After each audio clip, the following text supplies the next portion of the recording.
ولا اجمین لا اجمین لا عربین لا احمر ولا اسود لا اسود لا احمر کلکم بنو آدم آدم من تراب. حضور صلی اللہ علیہ وسلم کے اس خطبے کو وہ مکمل طور پر کوٹ کرتا ہے.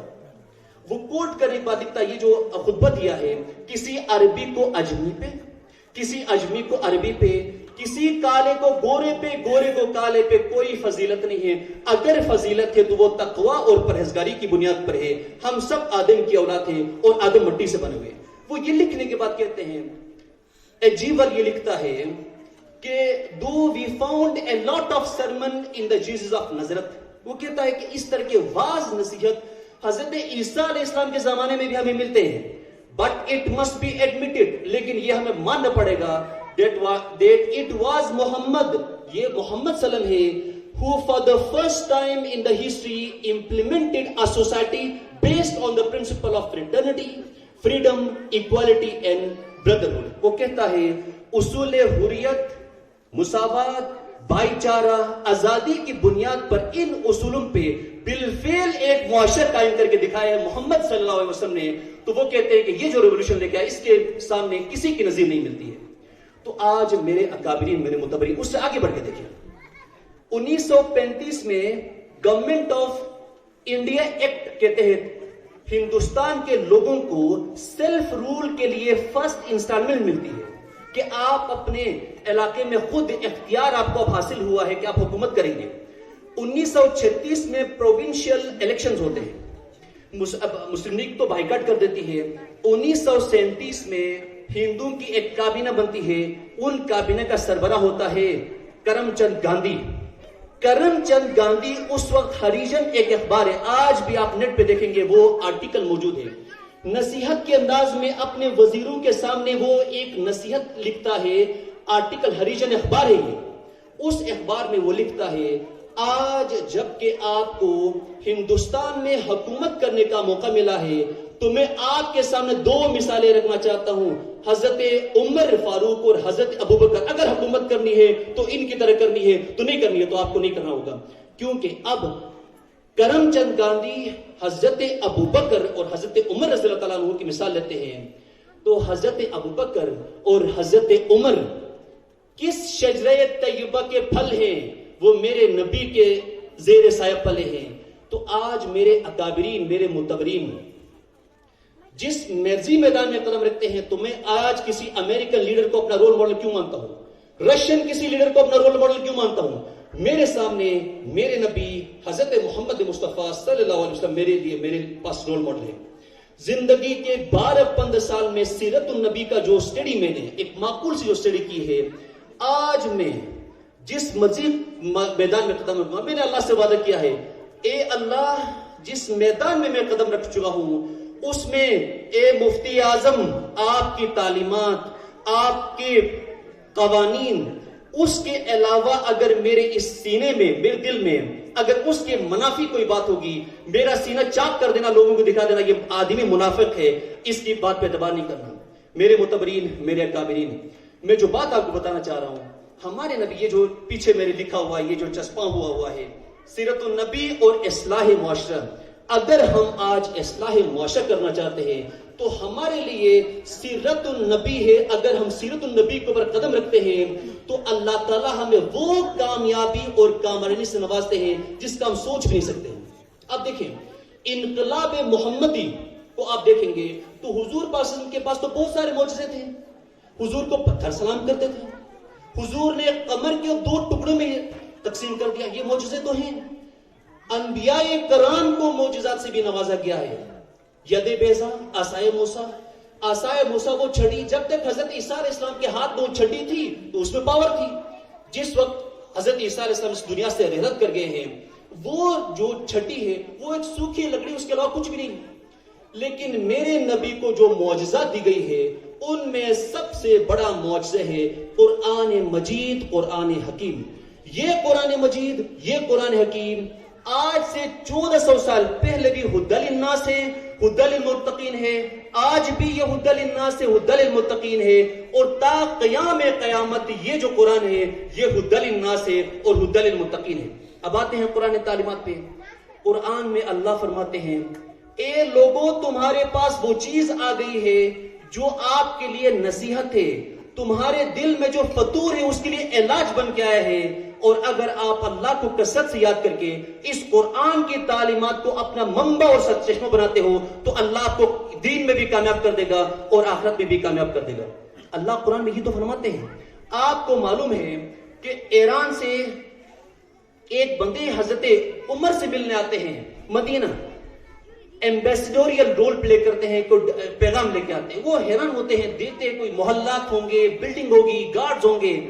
وہ پوچھتے ہیں کہ میں تو دن بھر پھرتا رہا ہوں کہ امیر المومنین کہاں پہ، آپ کا بادشاہ کہاں پہ؟ وہ کہتا ہے یہاں پہ کوئی بادشاہ تو نہیں ہے، ہمیں ہمارے امیر المومنین بیت الخیال کے کچھ اونٹ گمے ہیں، ان کی تلاش میں نکلے ہیں. تو وہ نکلتے ہیں، ایک بندے کو بھی ساتھ دیتے ہیں. شاید میں نہ پہچان سکوں، آپ میری ہیلپ کریں گے کہ ان کو پہچاننے میں. تو وہ جاتے ہیں تو دن بھر کی تھکان کی وجہ سے، گرمی کی وجہ سے ایک درخت کے زیر سایہ ایک پتھر پہ سر رکھ کے حضرت عمر رضی اللہ تعالیٰ عنہ وہاں پہ آرام فرما رہے ہیں. اسی جگہ پہ کھڑے ہو کے کلمہ پڑھتے ہیں، اشہد ان لا الہ الا اللہ محمد رسول اللہ. وہ کہتے اے عمر، آپ کے نام سے دنیا لرزتی ہے اور آپ یہاں پہ بے خوف سوئے ہوئے ہیں. یہ اس وجہ سے آپ کو باڈی گارڈز کی ضرورت نہیں ہوتی ہے. اس کی وجہ یہ ہے کہ آپ انصاف کرتے ہیں اور انصاف کی وجہ سے آپ یہاں پہ آرام فرما رہے ہیں، آپ کو کوئی خوف نہیں ہے. میرے متبرین، میرے معززین، میرے عزیز طلباء و طالبات، یہاں پہ آپ جو بیٹھے ہوئے ہیں، قرآن مجید کی تعلیمات اگر ہمارے دلوں کے اندر اتر جائیں گی تو ہماری زندگی اندر سے بدل جاتی ہے، ہماری سوچ بدلتی ہے، ہماری زندگی کا نقشہ بدل جاتا ہے، ہمارے شب و روز کے معاملات بدل جاتے ہیں. اور جو بندہ اندر سے تبدیل ہوتا ہے وہ تبدیلی پوری کائنات کی ریولوشن اور انقلاب کا پیش خیمہ ہوتا ہے. لہٰذا آج یہاں پہ کھڑے ہو کے جو میں آپ کو پیغام دینا چاہ رہا ہوں، قرآن مجید کی تعلیمات اگر، اور سیرت النبی کی تعلیمات، قرآن مجید کی تعلیمات سیرت النبی کی تعلیمات ہی ہے، اگر ان کو ہم اپنا منبع اور سرچشمہ بناتے ہیں تو دنیا میں بھی کامیابی ملتی ہے اور آخرت میں بھی کامیابی ملتی ہے. آج دیکھیں پوری دنیا میں 25% آبادی مسلمانوں کی ہے. 25% کا مطلب یہ ہوتا ہے کہ ہر چوتھا بندے میں سے ایک بندہ مسلمان ہے. اس کے باوجود بھی ہماری کوئی عزت ہے دنیا میں؟ دنیاوی معاملات میں ہم سے کوئی صلاح مشورہ مانگتا ہے کہ بھائی آپ کیا کہنا چاہیں گے اس کے حوالے سے؟ کوئی بات پوچھتا ہم سے؟ وہ کہتے ہیں تم اپنا معاملہ نہیں سنبھال سکتے ہو تو دنیا کا معاملہ آپ نے کیا سنبھالنا ہے؟ اس کی وجہ کیا ہے؟ اس کی وجہ یہ ہے کہ ہم قرآنی تعلیمات اور سیرت النبی کی تعلیمات سے ہم تھوڑے سے دور چلے گئے ہیں. اس کی وجوہات ہے. اب یہ تلخ حقیقت آپ کو بتا، میں قرآن سے ثابت کر دوں گا یہ چیز. قرآن میں اللہ فرماتے ہیں قل یا اہل الکتاب لستم علی شیء حتی تقیموا التوراۃ والانجیل وما انزل الیکم من ربکم.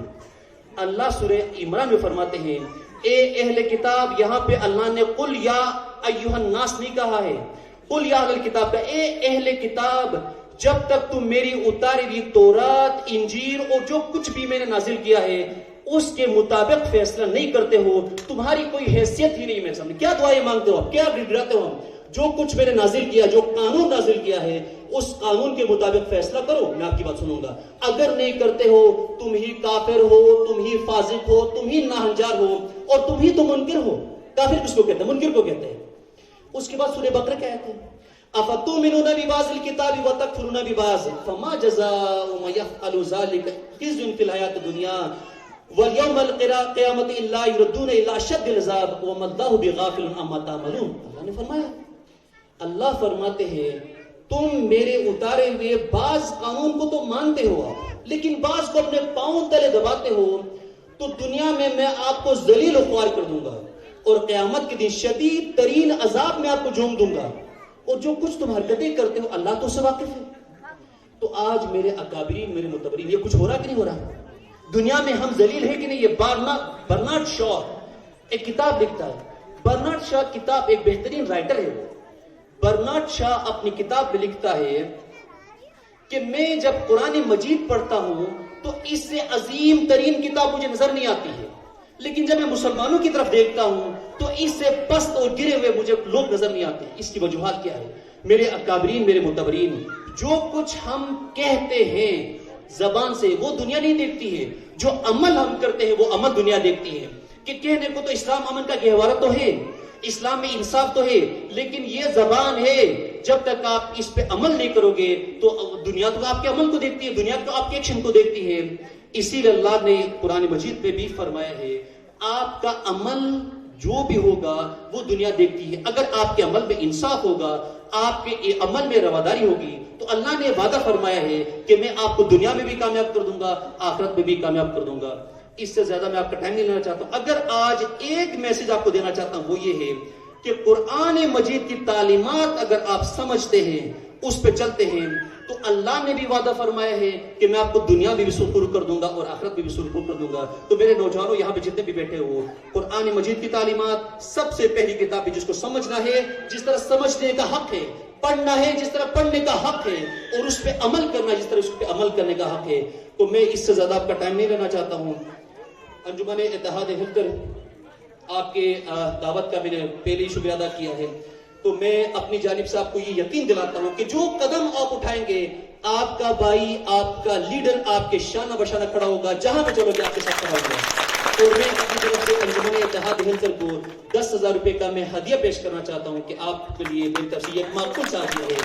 اللہ تعالیٰ ہم سب کا حامی و ناصر ہو, اللہ تعالیٰ پاکستان کا حامی و ناصر ہو, اللہ تعالیٰ فوج پاکستان کا حامی و ناصر ہو. پاکستان پائندہ باد, اسلام زندہ باد, وما علینا الا البلاغ المبین. شکریہ.